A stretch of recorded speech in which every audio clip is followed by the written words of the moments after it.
हर बार ये मत सोचना कि तुम्हारे पास क्या है, क्या नहीं। ये मत सोचना कि तुम क्या कर सकते हो, क्या नहीं। तुम बस ये सोचना कि जो भी चीज़ मेरे पास है, क्या मैं उसे यूटिलाइज़ करके कुछ प्रोड्यूस कर सकता हूँ। बस कई बार इतना ज़्यादा सोचने का प्रयास कर लेते हैं, जिसके कारण जो चीज़ हमारे पास नहीं है, उस चीज़ों पर ध्यान हमारा ऑटोमेटिक चला जाता है। हम चाहते हैं आगे बढ़ना, हम चाहते हैं कुछ पाना, हम चाहते हैं कुछ हासिल करना, लेकिन जब एन मौका आता है काम करने का, जब मौका आता है अपना सब कुछ लगा देने का, तब हम उन चीज़ों पे ज़्यादा गौर करते हैं जो चीज़ें हमारे पास नहीं है। लेकिन उन चीज़ों का क्या, जिससे आपको मोटिवेशन मिला, जिससे आपको रियल इंस्पिरेशन मिला वो काम करने का। अगर मैं अभी बात कर पा रहा हूँ, किस कारण से कर पा रहा हूँ? मेरी ह्यूमन बॉडी से कुछ नीड होंगी, इसको खाना चाहिए, साफ पानी चाहिए, तन को ढकने के लिए कपड़ा चाहिए, एक छत चाहिए, प्रॉपर लाइट चाहिए, मोबाइल चाहिए। ये सब जो नेसेसिटी है, इसी को करने के लिए जो मेरे पास अभी उपलब्ध है, इसे मैं क्यों नहीं अप्रिसिएट करता? इसी का यूज करके मैं कुछ क्यों नहीं प्रोड्यूस करता? तो मैं इसका बेसिक रीजन बताता हूँ। हम हर बार जब आगे बढ़ने का प्रयास करते हैं, कुछ पाने का प्रयास करते हैं, तो हम खुद के लिए करते हैं, दूसरों के लिए नहीं करते हैं। अगर आप दूसरों के लिए करना शुरू करेंगे, देखिए, मानता हूँ अपने लिए करना, सेल्फिश होना अच्छी बात है, होना भी चाहिए। वो कई लोगों पर यह ज़्यादा प्रभाव करता है कि वो और ज़्यादा काम करने लगते हैं सेल्फिश होने के कारण। लेकिन जो लोग जानबूझ के सेल्फिश होना चाहते हैं, उनका नेचर नहीं है, वो चाहते हैं दूसरों की सेवा करना, दूसरों को सर्व करना, जो भी है उनके पास।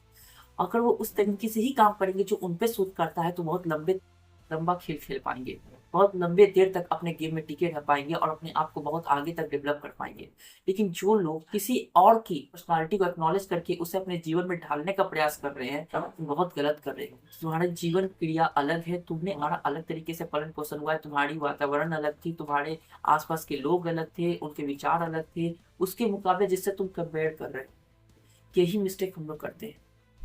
और इसके साथ साथ एक और ज्यादा बड़ी गलती कर देते हैं और डिसीजन गलत ले लेते हैं कि हम कभी भी वो देख ही नहीं पाते जो हमारे पास है। तुम्हारे भगवान ने, उन्हें थैंक्स कहो कि तुम्हें इतनी अच्छी लाइफ दी, तुम्हें वो सारी जरूरत की चीजें दी, जिससे तुम आगे बढ़ सको। जिसके पास नहीं है, तुम्हें भी और भगवान को शुक्रिया करना चाहिए कि तुम्हारे पास वो नहीं है जिससे काम तुम अब काम करोगे। तुम खुद ब खुद उठोगे, पढ़ने भी बैठोगे, किसी स्किल को सीखने का प्रयास करोगे, नींद तोड़ के करोगे, तुम्हारे लिए तो और अच्छा मौका है।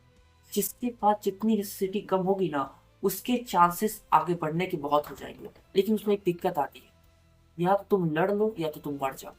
मरने का मतलब है उसी लाइफ में निपट जाना, जैसे लोग उसमें रह रहे हैं उसी में रह जाना।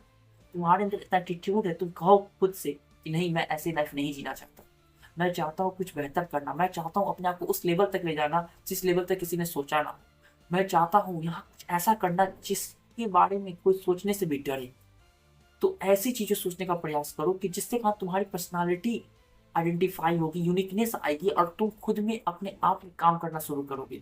और जब तुम जानोगे तुम्हारे पास सच में क्या है और तुम उसके लिए भगवान को शुक्रिया अदा करोगे, इस तुम्हें सोचने तक की भी कोशिश नहीं करनी। तुम्हें खुद ब खुद आइडेंटिफाई होगा तुम्हारे अंदर क्या अच्छी क्वालिटीज हैं और उसके जरिए तुम क्या क्या अचीव कर सकते हो। एंड द बेस्ट पार्ट है कि तुम्हारी जो बुरी क्वालिटीज होगी ना, जो तुम्हारी अच्छी क्वालिटी है, उसे काटने का प्रयास करेंगे, तो तुम्हें उसकी नज़र से दूर ले जाने का प्रयास करेंगी, तो तुम खुद ब खुद उसे हटा के फेंक दोगे। तुम डिसीजन लोगे कि अच्छे काम करने हैं, बुरे काम करने हैं। अच्छे बुरे की पहचान ऐसी ही नहीं होती। जब तुम अपने आप में काम करते जाते हो, तो कई बार तुमसे अच्छे काम भी हो जाते हैं, कभी चाहे अनचाहे तुमसे बुरे काम भी हो जाते हैं।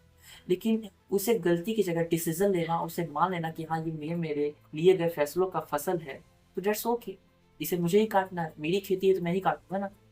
लेकिन जैसे ही तुम आगे बढ़ गए, एक बात गौर कर लेना कि जो भी अभी तुम्हारे पीछे खड़ा है, तुम्हारे साथ खड़ा है, वो हमेशा नहीं रहेगा, वो टेम्पररी है। भगवान का शुक्रिया अदा करो कि वैसे शख्स, वैसे इंसान, वैसा फैमिली तुम्हारे साथ खड़ा है। तो तुम्हें याद रखना होगा कि ये सब टेम्पररी है। लोग आते हैं, चले जाते हैं। अगर मैं अभी काम नहीं करता हूँ, तो अगर मैं उस पर्सन पर रिलाई करूँ अपने कामों के लिए, तो मैं अपने आप को धोखा दे रहा हूँ। That's reality. क्योंकि तुम अपने आप में उतना डेवलप तो कर लो, उतनी क्षमता डेवलप कर लो कि अगर वो इंसान ना हो कि तुम उसके टेम्पररी बिहाफ में भी काम कर सको। इतनी पावर तुम्हारे अंदर होनी चाहिए, इतने डिसीजन लेने की ताकत होनी चाहिए। और डिसीजन लेने की ताकत तुम्हारे अंदर आती है जब तुम मेंटली और फिजिकली स्ट्रांग होते हो। और इन द एंड, इतनी सी बात याद रखो, अगर तुम उस चीज़ों को अप्रिशिएट करना चाहते हो जो तुम्हारे पास है, तो तुम्हें अपने ऊपर काम करना होगा।